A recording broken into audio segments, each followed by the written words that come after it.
Hello मित्रों, भक्ति सागर channel में आप सभी दोस्तों का स्वागत है। इस कथा के माध्यम से बताने जा रहे हैं कि एक पत्नी के होते हुए भी एक पुरुष वह कौन सी स्त्री है जिससे वह संबंध बना सकता है, और जिस पराई स्त्री से आप संबंध बनाएंगे तो आपको कोई पाप भी नहीं लगेगा। यह हम नहीं कह रहे हैं, यह हमारे धर्मशास्त्र बताते हैं। और कौन सी स्त्री से संबंध बनाने से पाप लगता है वह भी जानकारी देंगे। मित्रों, आप सबसे निवेदन है कि इस वीडियो को पूरा अंत तक अवश्य देखें और हमारे चैनल को सब्सक्राइब अवश्य करें। मित्रों, आपकी शादी हो चुकी है या होने वाली है, उसके बावजूद अगर आप किसी दूसरी स्त्री से संबंध बनाना चाहते हैं तो बना सकते हैं। आज हम इस वीडियो में बिल्कुल सत्य कथा सुनाने जा रहे हैं, जो श्री मुनि नारद और यमराज के बीच की कथा है और बिल्कुल सत्य है, जिसमें बताया गया है कि पत्नी के होते हुए भी वह कौन सी स्त्री है जिससे एक पुरुष संबंध बना सकता है और ऐसा करने पर उसे कोई पाप नहीं लगता है। एक युग की बात है, देवऋषि नारद अंतरिक्ष में भ्रमण करते हुए यमलोक में पहुंच जाते हैं और यमलोक के देवता यमराज जी के पास पहुंच जाते हैं।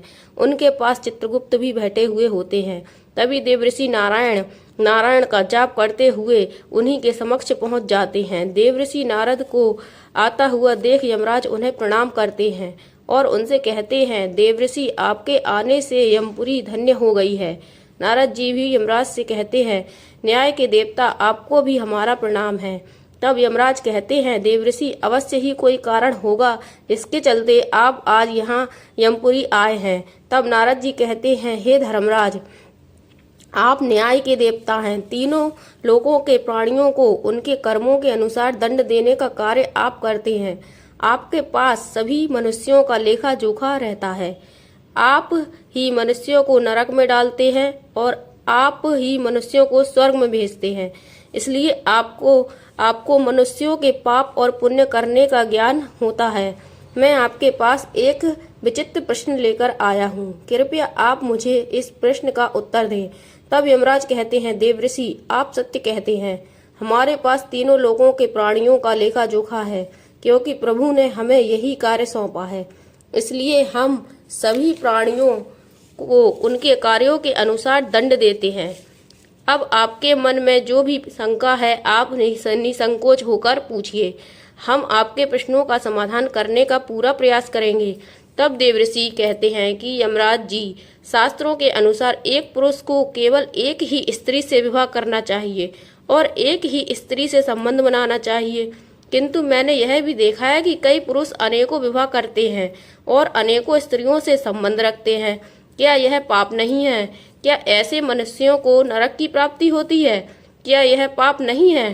कृपया आप मेरे प्रश्न का उत्तर दें और मेरी शंका को दूर करें। यमराज कहते हैं, देवऋषि आपने उचित प्रश्न किया है।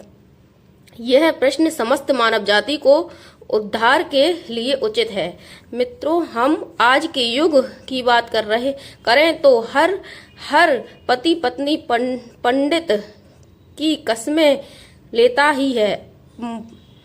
हर पति पत्नी पंडित के सामने विवाह के समय साथ निभाने की कसम लेता ही है, परंतु आज के युग में यह कसम एकमात्र कसम ही रह गई है, क्योंकि एक ही पत्नी के साथ बार बार संभोग करने के बाद पुरुष बोर हो जाता है और दूसरी पत्नी या औरत की तरफ नजर घुमाने लगता है और सोचता है कि कहीं कोई दूसरी औरत मिल जाए उसे, जिससे वह संबंध बना सके, और उसकी यह सोच कभी खत्म नहीं होती है। ऐसा करते करते वह कई औरतों के साथ संबंध बना लेता है, पर उसका मन किसी भी औरत के साथ ज्यादा समय तक नहीं लगता है और मनुष्य इसी में लगा रह जाता है, पर उसकी हवस शांत नहीं होती है। परंतु मित्रों, एक औरत ऐसी होती है जिससे संबंध बनाने पर शास्त्रों के अनुसार आपको पाप नहीं लगेगा। यह बताने से पूर्व क्या मनुष्य एक से अधिक विवाह कर सकता है या नहीं, पहले यह बताते हैं। मित्रों, यह कथा सुनिए। इस महान कथा में आपको सभी प्रश्नों के उत्तर मिल जाएंगे, इसलिए आप सब इस कथा को ध्यान से सुने। जो भी इस कथा को ध्यान से सुनता है, मैं उसके 21 अपराध माफ कर देता हूँ। फिर नारद जी कहते हैं, यमराज कृपया आप मुझे कथा सुनाएं, मैं इस कथा को ध्यान से सुनूंगा। तब यमराज कहते हैं, प्राचीन काल की बात है, मध्य देश में एक अत्यंत सुभा के नाम नगरी थी। उस नगरी के एक अत्यंत बलवान, गुणवान और रूपवान राजा थे और उनका नाम था धर्मपाल। धर्मपाल एक न्यायप्रिय राजा थे। उनकी प्रजा उनके न्याय से अत्यंत संतुष्ट रहती थी। राजा भी अपनी प्रजा का अच्छे से देखभाल करते थे। प्रजा की सभी आवश्यकताओं का अच्छी तरह से ध्यान रखते थे। राजा की एक बहुत ही सुंदर पत्नी थी जो अत्यंत गुणवान, चरित्रवान और पतिव्रता नारी थी। महाराज और सुकन्या दोनों ही बड़े ही दयालु स्वभाव के थे। वे हर प्रकार के दान, धर्म और अनुष्ठान किया करते थे। उनके पास सब कुछ था, किंतु एक ऐसा कारण था जिससे महाराज, महारानी और प्रजा सभी दुखी रहते थे।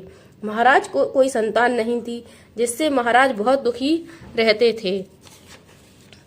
दुखी और चिंता में रहा करते थे, पर बहुत से प्रयास करने पर भी महाराज को कोई संतान नहीं हो रही थी।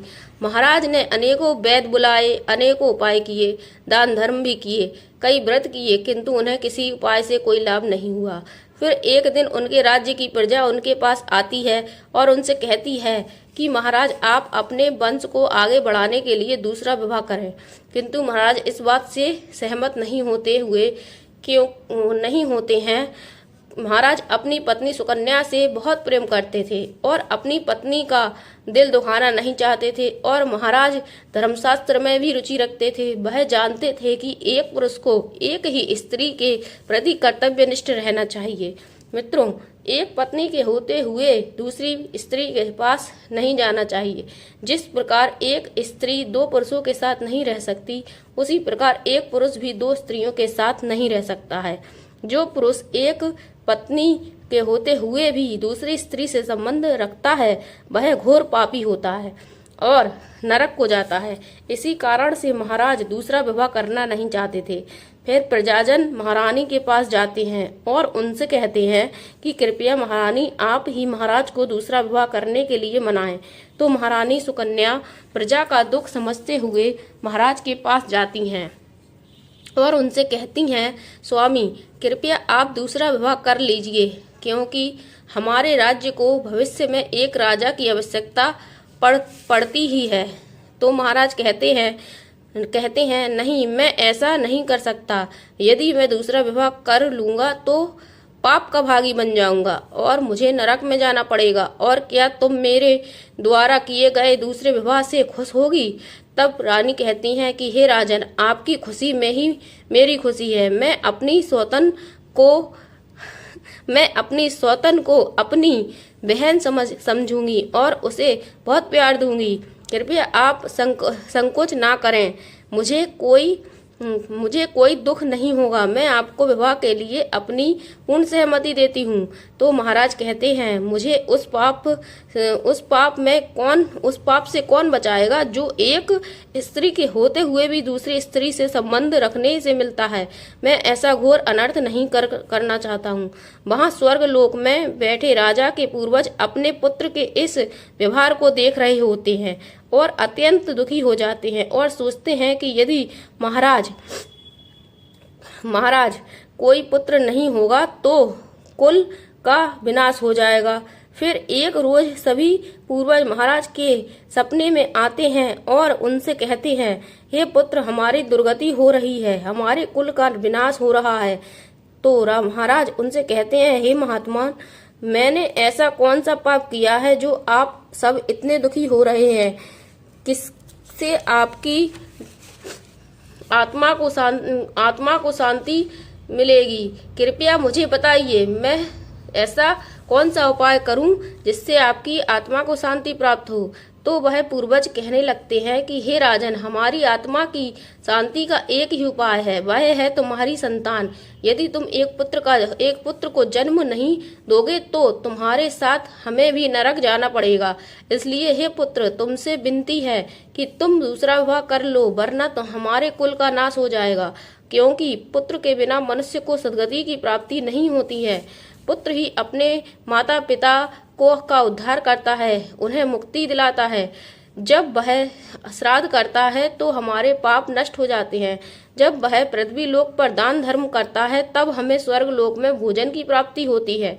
इसलिए हे पुत्र, तुम अपने पुत्र की प्राप्ति के लिए कोई उपाय करो। अपने पूर्वजों की बात सुनकर भी महाराज दूसरा विवाह करने के लिए तैयार नहीं होते हैं।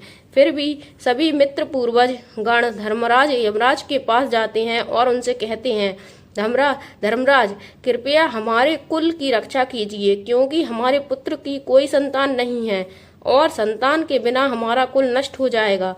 कृपया आप हमारे पुत्र को दूसरा विवाह करने की आज्ञा दें। फिर यमराज कहते हैं कि हे महाराज, मैं अवश्य ही तुम्हारे पुत्र को समझा लूंगा और उसे पुत्र प्राप्त करने के लिए प्रेरित करूंगा। ऐसा करने के लिए महाराज के पास यमराज पृथ्वी लोक पर आते हैं और एक साधु का रूप धारण करके महाराजा धर्मपाल के दरबार में जाते हैं। उन साधु को देखकर महाराज धर्मपाल अत्यंत प्रसन्न होते हैं और उनका खूब आदर सत्कार करते हैं और उनसे पूछते हैं कि महात्मा, आप कौन हैं और किस प्रयोजन से आप हमारे इस राज्य में पधारे हैं। आपके चेहरे का तेज देखकर लगता है आप बहुत ही यशस्वी हैं और कोई बड़े तपस्वी हैं। तो वह साधु कहते हैं, मैं यमराज हूँ और तुम्हारे पूर्वजों के कारण प्रार्थना करने पर ही मैं स्वयं तुमसे मिलने आया हूँ। साधु यमराज राजा से कहते हैं, तुमने अपने पूर्वजों को रुष्ट कर दिया है, जिससे तुम्हारा सारा साम्राज्य नष्ट हो जाएगा।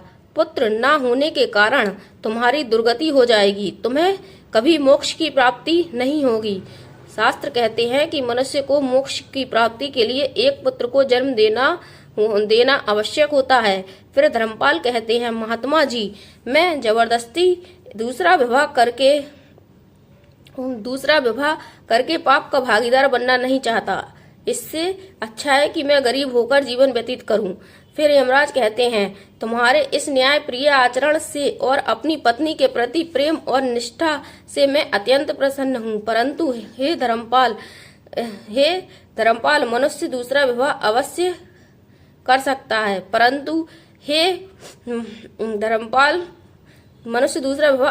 सकता है। इसमें कोई पाप नहीं है। यदि उसकी पहली पत्नी दूसरे विवाह के लिए अपने पति को सहमति देती है तो वह पुरुष दूसरा विवाह अवश्य कर सकता है।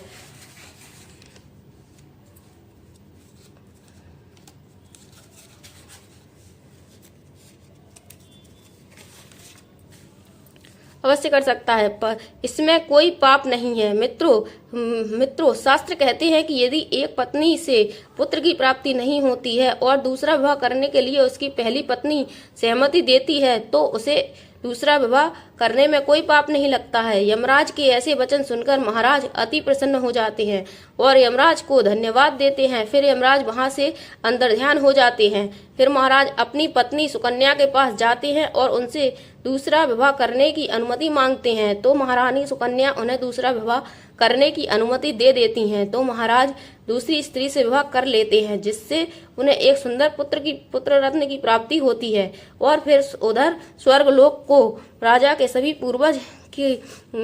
पूर्वज भी आनंदित हो जाते हैं। मित्रों, शास्त्रों में बताते हैं कि मनुष्य धरती पर रहकर जो भी अच्छे और बुरे कर्म करते हैं, उन सभी कर्मों का लेखा जोखा मनुष्य की मृत्यु के बाद उपरांत होता है। फिर उसी के अनुसार व्यक्ति को सजा और पुनर्जन्म मिलता है। जो अच्छे काम करते हैं उन्हें पुण्य कहते हैं और जो मनुष्य बुरे कर्म करता है उसे पाप कहते हैं। पुराणों में सब बताया गया है। गरुड़ पुराण और कठोपनिषद में बताया गया है मनुष्य ने अपने जीवन में जैसे पाप और पुण्य किए हैं, मृत्यु के बाद उन्हें वैसे ही अलग अलग सजाएं दी जाती हैं। किस कर्म की कौन सी सजा है सभी बताया गया है। मनुष्य ने जैसे जैसे पाप किए हैं वैसे वैसे ही बारी बारी से सभी सजाएं मृत्यु के बाद मनुष्य को भोगनी पड़ती हैं, क्योंकि किसी भी पाप की सजा से बचा नहीं जा सकता है। जो पुरुष अपने गोत्र की स्त्री से संबंध